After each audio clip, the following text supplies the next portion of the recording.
Hey everybody, welcome back to more PN03. Got a brand new mission, we have a brand new suit, and we have a brand new guest, Major JF. Hello. Hey, you ready for some exciting plot involving sunglasses? Well, they are a nice shade of red. Actually, yeah, that is a nice touch. I think I brought it up before, but basically whenever you change into a new suit, it will actually update that stationary codec image, so little touches of effort for no apparent reason. Yeah, it did look like she had black shoulders in that one. Yeah, it's a small nice touch. I kind of wish they had used that effort to make the game fun, or I don't know. I mean, we do have a new setting. This is definitely not the white corridors we had before. Instead, they're ebony black. So that's marginally different. I don't see any ebony black. This is charcoal and off-white. I wish I could admit. Well, I am colorblind, but that's really not a case to use against black. Because, you know, there's the whole color theory about black not being a color, and Yeah. I don't know. I guess I should quickly go over fighting a brand new enemy.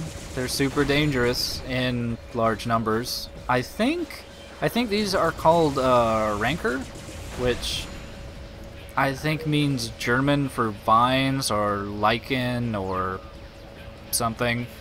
Absolutely nothing at all to do with the actual enemy themselves. Well, yeah, it's like they named all the specials after birds and all the enemies after plants. Plants, I think a few are named after fruits. Like, I think some of them are called, like, pears. I think there's, like, a walnut. I'm not actually sure what these are called. They're probably legumes, which wouldn't make sense, because I think legume is a French word. Those are tree nuts, I believe. But are they? I don't know. I seem to recall, like, there was something on... did you ever watch Third Rock from the Sun? Not much. Not much. But I believe cashews are that type of a nut.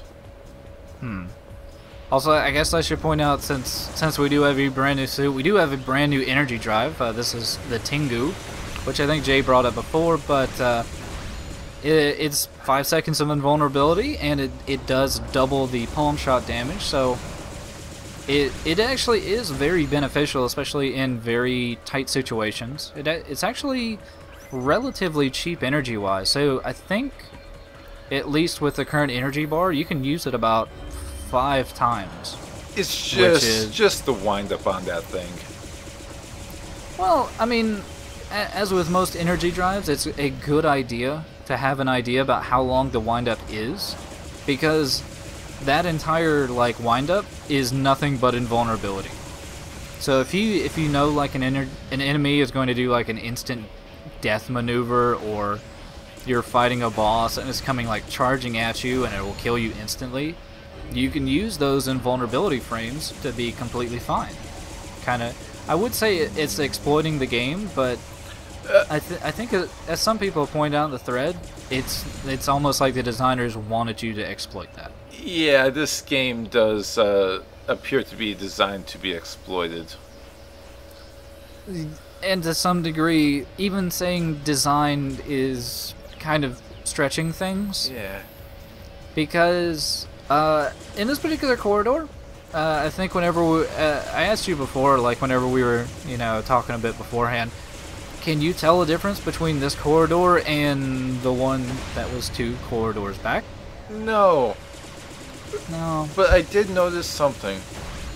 That your combos have to fully time out before you can actually go through any of the doors, which is... Well, not necessarily. The one, like, you can let them just keep going. The thing I'm actually not sure about is whether it will actually award you the points if you go to a door too quickly. Like, I think... That's actually a good reason why you're not just going through them. Yeah, I mean, I think sometimes I'm just...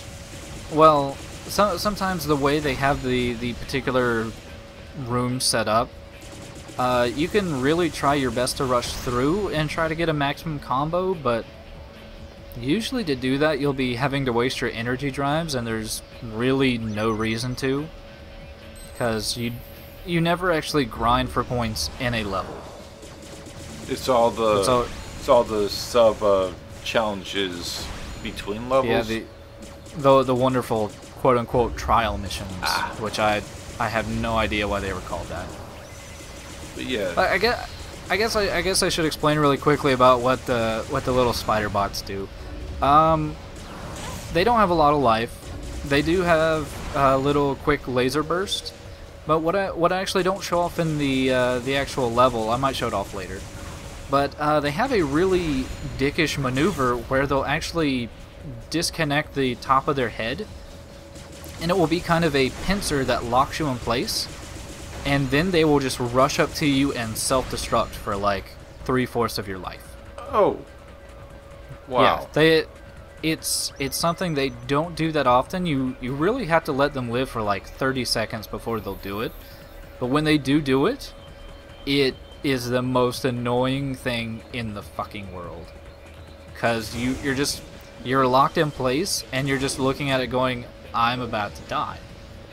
To an enemy that dies in 2 hits. So.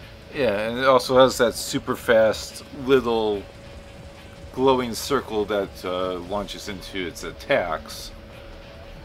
Yeah, and that's kind of the problem with a lot of the enemies in the game, is that a lot of them do telegraph, but the way the camera is normally placed, basically her butt kind of just blocks being able to being able to telegraph like shorter enemies. So like for the spider bots, when they're like directly in front of you, it's really, really difficult to tell that they're going to fire on you, because it's completely concealed by your character model. Yeah. So at least the bigger ones, the ones that look like they have top hats, those seem to give a longer tell. yeah, and they also that's another kind of a difficulty with the little spider bots, is that they'll only telegraph their attack the first time. Like any subsequent time that they are going to attack, they are just going to like shoot without the little glowy bit. So it becomes a lot more difficult to actually tell when they're going to attack. Yeah. At that point, I would say that it is kind of like rhythm based, because you can kind of like count off in your head like 1 1000, 2 1000, shoot. Right. But I don't know, but hopefully before that point you've already killed them. So. Yeah. But yeah, this is. Oh, sorry. Oh yeah, because shortly afterwards they're going to be splitting apart and attacking you. If you haven't. Yeah, thankfully though, like that attack with their top portion is kind of short range, and I think I've seen them occasionally just kind of impotently shoot off the top of their heads, even when you're not anywhere close to them. They just give up the ghost, and they're like, fuck it, and just die. There are pretty much every enemy in this game is a very sad, stupid thing. But I don't know. I would say that I'm at least happy that we're in something that's not a corridor, but this particular room is kind of a massive hassle because of just the sheer amount of missile turrets. And the homing on the missile turrets is actually really dickish, because even if they miss you, there is enough open space in this particular room where they will just double back and re-home in on you. Oh. And they don't make a sound. Wow. So it's not like you hear like whoosh or anything like homing in on you. You'll just dodge them initially, and if they loop back around, 5 seconds later, you'll just suddenly see this rocket coming at your back, and you'll get hit. Game design, folks. Game design. Yeah, I don't know. I every time I hear someone in the thread try to like say something nice about this, I don't know. I feel like they don't actually remember the game. I don't even say rose-colored glasses because the game isn't that old, but it just has so many problems while playing it, especially trying to play it in like a halfway competent manner. Like I'm definitely not the master PN03. I have been trying to be relatively good at it, but I don't know, the way they set up the point system is like, you've been hit once, your score has been fucked. So once I get hit once, my brain just kind of like shuts down, stops caring. Yeah. But we're actually due to the item or the health and energy refills, we're actually at the boss. Okay. So that's always good. The sad thing is that per the intel we got at the start of the stage, this is another core, which is, it's thankfully going to last a little bit longer than the core we two-shotted beforehand. Oh, that's good. Yeah, the overarching problem is that to lengthen the fight with the defenseless core, they instead decided to have a 4-floor room with about 15 or 18 turrets. And they made it so geometry makes it almost impossible to get some hits in at certain distances. Pretty much. I think I ended up trying this particular fight like 4 or 5 times beforehand because I wanted to get something that didn't make me look like I was playing this with mittens. But this was about the best I could do, and I can kind of tell you right now, it goes badly. Yeah. Like super bad. And really, the second floor is where you really get the impression that, I don't know, they either wanted you to really figure out where you could exploit these turrets, or they just assumed you were going to start blowing like all of your energy drive. Yeah, I guess you could have done the Tengu. Yeah. The thing is, I think even doing the Tengu, I could only maybe take out 2 turrets.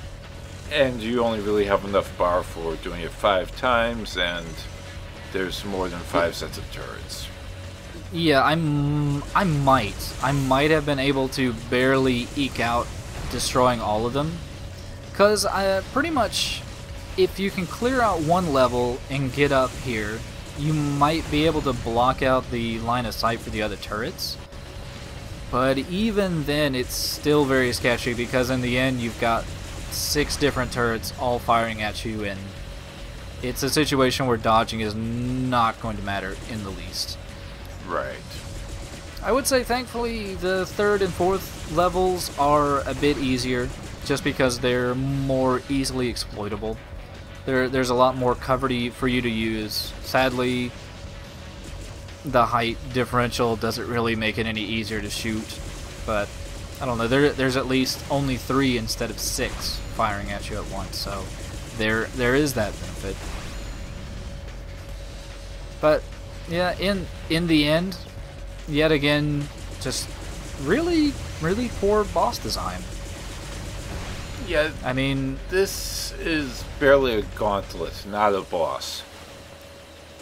Yeah, especially with just the sheer selection of enemies this game has available. Like, even those, like, erratic flying enemies, they would have been a better choice here.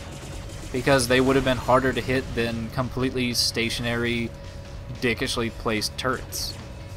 Like, turrets are the dumbest enemies ever to fight. So, I don't know. I think this particular one is the final last turret. Now it's just a matter of being aggravated as shit and annihilating the core. Well, there it goes. And that solves something. But I don't know. I do want to thank Major Jeff for joining me. It's been fun. Yeah. See you next time. Bye.